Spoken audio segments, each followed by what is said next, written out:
Welcome into Chatterbox Reacts. It's the greatest day of the year. It's the Super Bowl.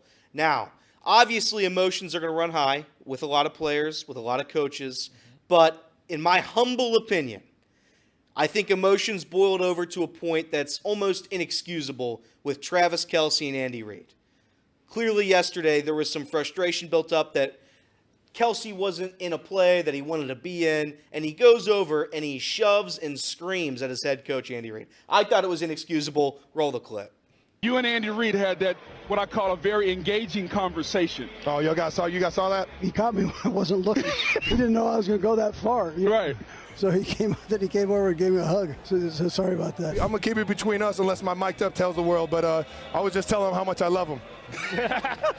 He just wants to be on the field and he wants to play. He's a competitive kid and he loves to play and he makes me feel young, but my balance is terrible, Booger. You and Andy Reid. I have no issue. I mean, and this is being completely honest.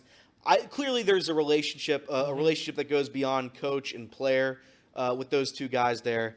But at the end of the day, I do feel like there's a line that you still have to keep when you're a professional athlete, and I feel like that line was crossed. Oh, no, 100%. Listen, it's clear just off the way that they interacted after the game that there's no love lost there. But also, they just won the Super Bowl. Correct. And as we all know, winning heals all wounds. So I think if they didn't win, we're having a much different conversation today. That being said, listen, when you're an athlete, there's a couple of lines that you do not cross. And one of them, really, in any sort of any role in athletics, is just don't do physical altercations. Like, you, as a player, you don't touch a coach, you don't push a coach, especially one that looks in his later years as Andy Reid is.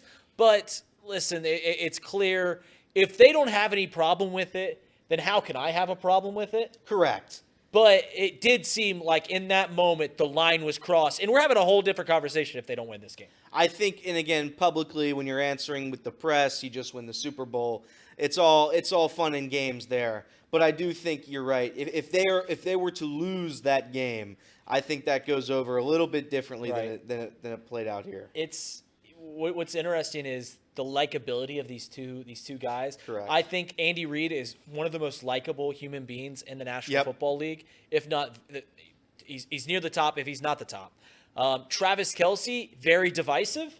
Here as a Bengals fan, we don't like him a whole lot. There's some Bearcats fans that love him.